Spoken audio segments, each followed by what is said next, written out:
Yo, what's going on? Welcome to another episode, Real Conversations Podcast, presented to y'all by Real Conversations Podcast Network. And today, we got a special guest, Mr. Wade Simmons. He gonna talk about a lot, his upbringing coming from Chicago, Illinois, from creating his own web series called Typical Things, him being in the funeral service industry for what he say 13 years, I believe. And we also going to talk about his true definition of success. So without further ado, I welcome to y'all, Mr. Wade Simmons. Let's get it. What's What's good going with on? you, man? What's going on with your fam? How you feeling, man? Oh man, I'm doing good. You're on that Vegas time, man. I gotta get back Yeah, down there soon. yeah. Well, it's a little late over there, so. It's like 10. Okay, Well, see, okay, I'm a little used to West Coast time because I spend a lot of time on the West Coast between Arizona and Vegas. So yeah. okay. That's what's up. That's what's up. So, let's kick it off straight from the jump, man. Let them know about your upbringing coming up in Chicago, things that build you to the man you are today.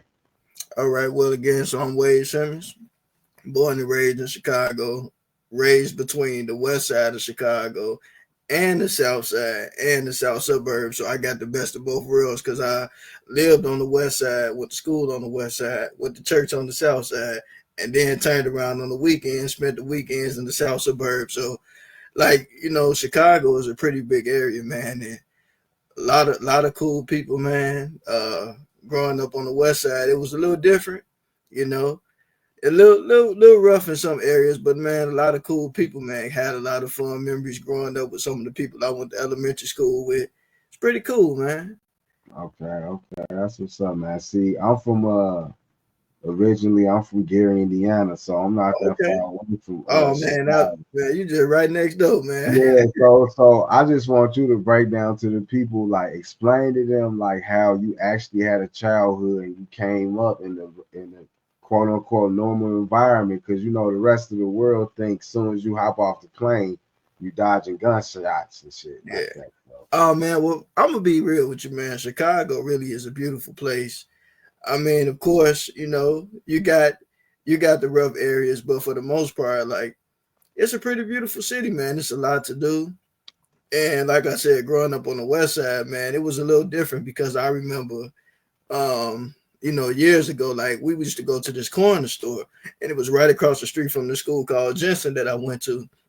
And we had like this cool guy, he was a Arab guy named Ray, man. He was real cool. And I remember like somebody went up in the store and had murdered him, man. And that was like, man, that kind of shook us up. But other than that, man, it's like I don't know, like it's a little different, and I think like kind of seeing things like that, they kind of like motivated me, especially to like motivate like the youth to be more loving and peaceful toward each other. Because for like sure. we don't want to rough up our own neighborhoods, like we have to live there. So we're not doing anybody no favor by tearing up our own neighborhoods.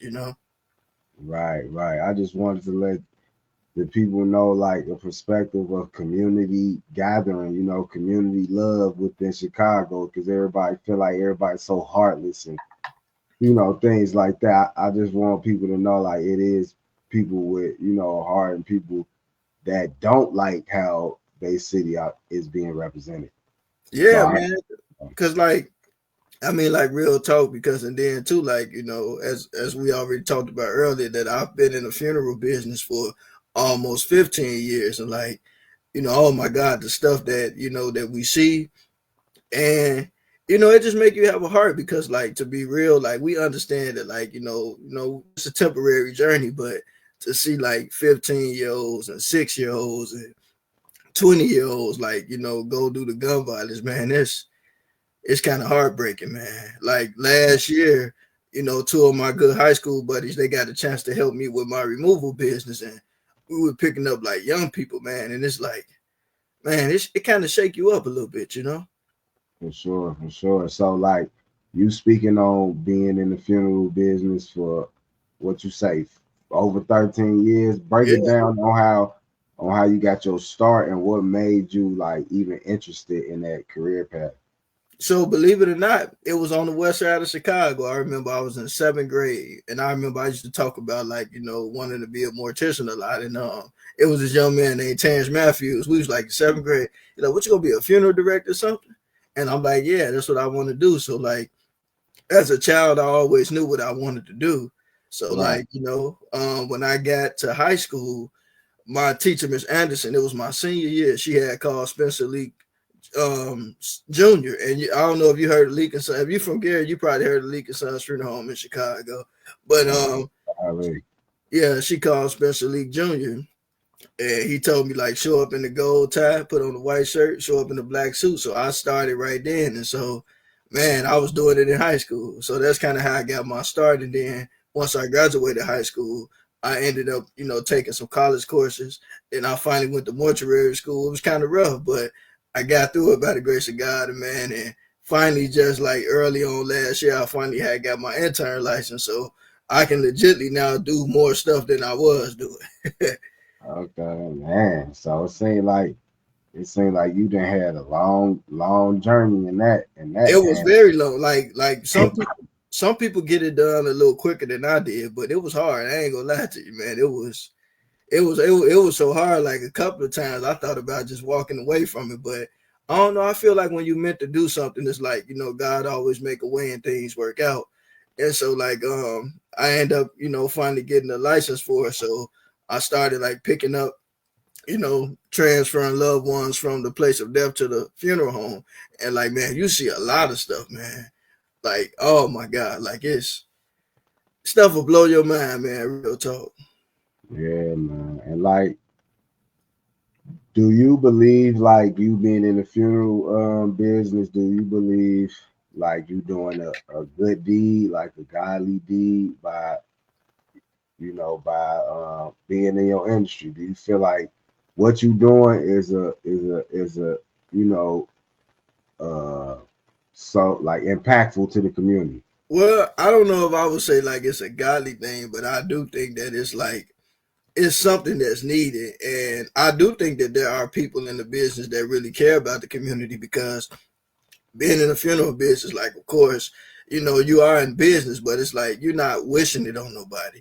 You know what I'm Yeah, saying? It's like if you don't get a couple of calls, it's not the end of the world. Like you always rather that people live and be healthy, and especially when it comes to the youth, like you want to see the young people live and make a difference. Like you get tired of seeing all these young people, man, and it's like it doesn't really have to be that way. yeah, And I just think that sometimes, like, man, it's like sometimes there's something we can do about it, but at the same time, it's like it's up to our people in our community and the young people to like make a difference and to kind of have a different attitude towards life. yeah, for sure.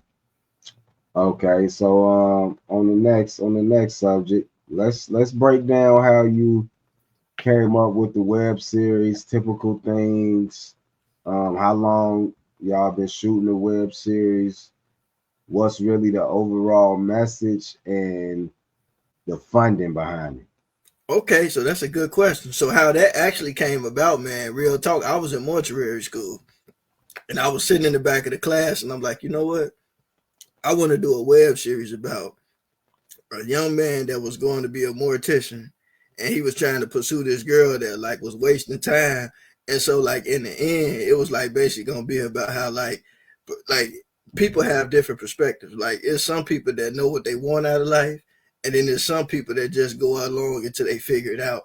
Right, But what happened was I ended up going to film school, like right after I went to mortuary school. Like 7 months later, I went to film school. And when I went to film school, I was like, I think I want to make my own stuff. And so one of my teachers was like, the best thing you can ever do is make your own web series. So I actually was getting ready to shoot a web series and I had an actor, but the actor didn't show up. So okay, then it's like I ended up having to do the part. So I ended up doing the part and then we just started shooting. So like we've been doing that web series going on like I want to say maybe like about 8 years now. And it's not perfect, yeah, but it's something that I enjoy doing. So I just kept it going. And so basically it's like pretty much about just love Cause like I'm really big on love. So it's basically like about me, a character named Wade, which is kind of like a fictionalized version of myself, and he's in love with this girl named Zuri. And so basically, a lot of the episodes just kind of deal with different scenarios with them being in love. Some of them are like visual poems, and then some of them are like about family. So it's a mixture of both. Okay, okay. And to content creators and up and coming film directors, could you let them know about not to get too much in detail, not to check your pockets or anything like that, but could you let them know like on the funding side, like the pros and cons of the web series? Yeah. So on the funding side, of course, when you got more money, you can maybe do a little more, but sometimes when you have a smaller budget, you can work with what you have. I've seen filmmakers with like really small budgets do some really incredible things. But I mean, Right. it's just all up to you. Like me, I know my work isn't perfect, but a lot of times, like I do believe in paying people.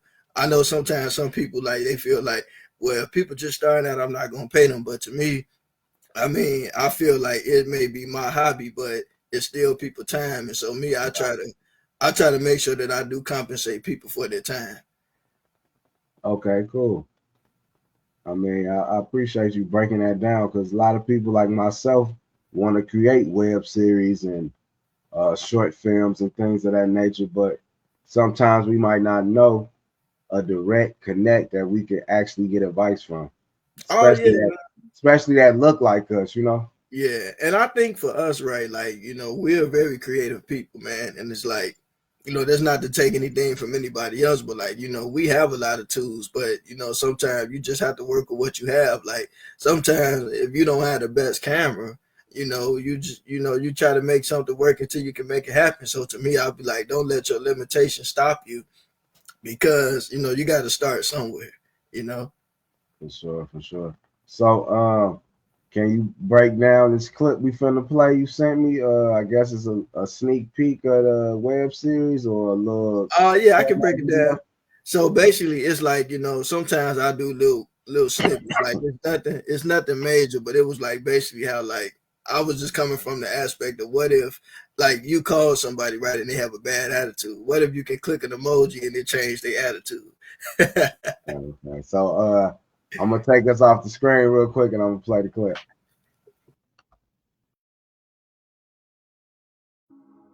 Keep on playing with me. You gonna learn. Whatever happened to what's up, babe? Ain't none of that right now. Hold that thought, Zoe.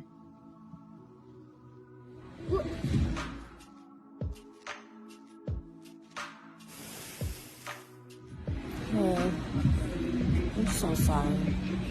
I don't know what all that was about. It's okay. I love you, Zoe. I love you too, baby.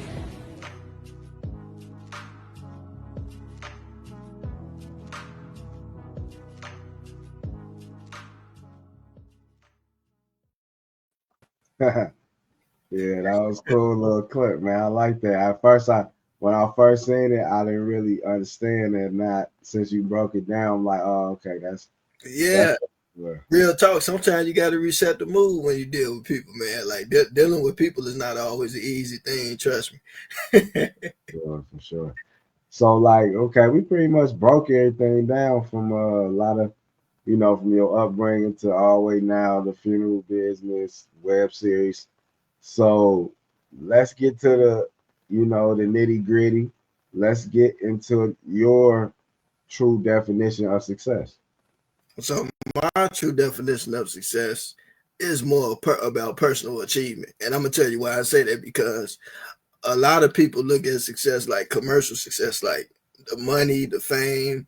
Right, But when you really think about it, it's a lot of people that achieve things that they really didn't want to do. And so, right, like to me, I find more success like having more peace with doing things that I enjoy, right, and being free to do so. Because, like to me, like I've always been kind of blessed to do everything that I enjoy doing. And I wouldn't want to change that, for nothing. And so, like for me, I feel like success for me is just about more about personal achievement. It's just about having the freedom to do what you enjoy doing and having peace with, you know. Because a lot of people will tell you, like, man, I think you should be doing this and doing that, but if your heart ain't really in it, then you know it may not be the best. You know, may not be the best thing to do.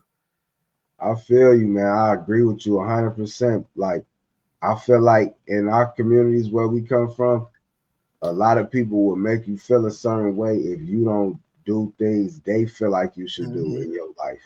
You Yeah, feel me? But like you just said, like, you gotta follow your heart. You gotta follow your gut feeling, because at the end of the day, when it's all said and done, it's your life. You can only make yourself happy. You know, you can yeah, only give yourself that inner peace that we all looking for. Like, can't nobody make you happy. Can't no amount of money. You know what I'm saying? It's all yeah. within. And you're right, man. Because real talk, I tell you a funny thing that happened to me. Like, you know, when I was in school to be a funeral director, right? At one point, it looked like it wasn't gonna happen, man. I was struggling to pass the test, and so like 7 months after trying to take the test and pass it, I'm like, you know what? If this don't work out, I better start doing something different. And like, you know, like you down in Vegas, I actually came down to Vegas because my uncle, he has a plumbing business down there. Okay. And I went down there and I worked with him for like a couple of weeks.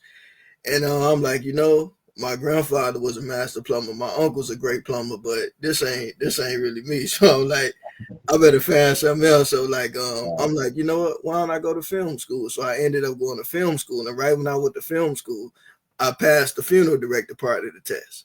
And then after I graduated film school, I went back and passed the embalming side. So it's like everything worked out after I did something else that I wanted to do. So it's like, you know, you can't really listen to other people all the time because other people will be like, man, you should focus on this one thing and this and that. But real talk, like, you know in your heart what you meant to do. You know, you give it to God and pray about it and you just go for it, because you can miss out on a lot of opportunities listening to other people. And because, like, real talk, for me, even going to film school, right? I ended up training for professional wrestling. And I ended up meeting people that was in WWE and AEW and stuff. And so, like, I feel like if I wouldn't have never made the moves I made, I would have never known all this. So you just got to trust your instinct and just achieve the things that you want, you know? Because that's really what's going to bring you peace at the end of the day. Right, for sure. Okay, break that down. That's something that almost slipped the interview. Break down your love for wrestling and like what made you really try to even like pursue that as a career, or even just getting that feel. Because most people, where we come from, they look at you like, you kind of geeky, you kind of nerdy, for you grown now. Like, yeah, we was kids, we loved wrestling. It's like, why you still love it so much? Like, grow up type situation.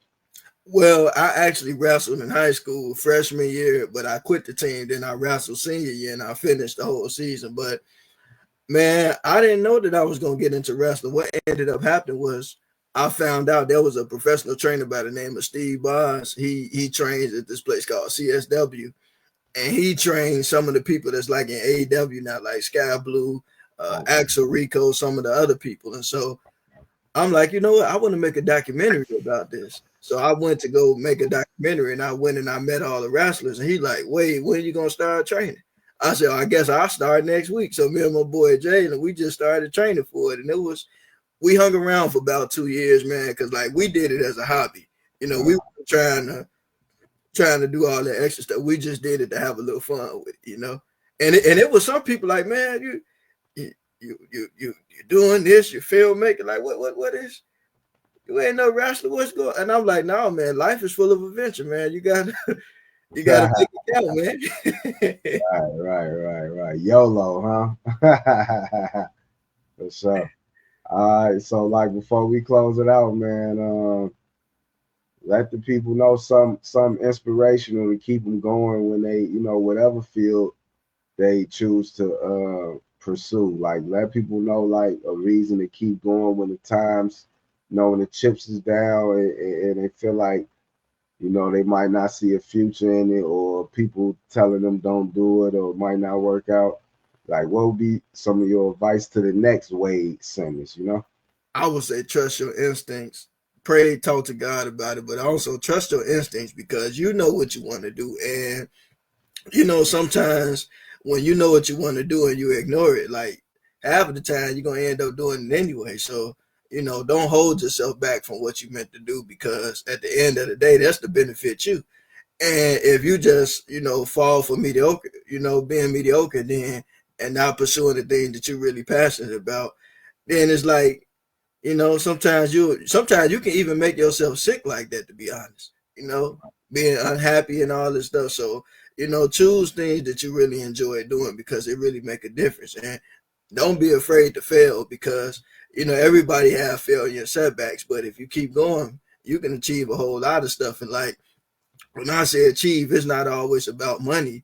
The money and stuff will come, but just pursue things that bring you peace, and pursue things that you really like, because you can make a difference doing it. I'm not saying that you can't achieve things that you don't like, but if you can do something that you really enjoy, why not do that? For sure, for sure. So let the people know where they can find you, and we're in the episode like that. I appreciate you stopping by, giving your time. You welcome on the platform anytime, and it's been real, man. Let the people know where they can find you. Oh man, so you can find me on Instagram, Wade Jedi 99, but I'll mostly be on Facebook, just Wade Simmons. Feel free to reach out. I'm a chatterbox, and I'm gonna borrow this quote from one of my buddies in wrestling. Just remember one thing about life: enjoy the journey, not so much the destination. If you keep looking at everything as a journey and don't focus so much on the destination, you'll have a lot of good moments in life, and you'll cherish. That's real, man. I just took that to heart because a lot of times I am focused on the destination. Yeah. So, like, I appreciate that, man. Yeah, I'm no, take that man, to and the heart. trust me, enjoy the journey, because one day you're gonna look back and realize your most fun was in the journey. Right, right, for sure. So, with that being said, man, it's been real, man. Until next time, my dog. All right, thanks for having me. All right, for sure. There y'all have it, man. Mr. Wade Simmons. Make sure to check him out. IG, Facebook. Check out his web series, Typical Things. And it's been real. It's been real. It's been another good episode. Make sure to check us out. Real Conversations Podcast. IG, Facebook, YouTube, Patreon. It's patreon.com/boss status worldwide. Uh, Check us out on audio platforms, Spotify, Apple Podcasts. We will start uploading more recent episodes to the audio platform. But until then, just rock out with us on our old classics. Every episode, fire. So you ain't missing out. And besides that, man, it's been real. I appreciate y'all. It's been real, man. One love. Make sure to like, share, and subscribe. And till next time, it's been real. It's your boy, Mr. Smooth. We appreciate you.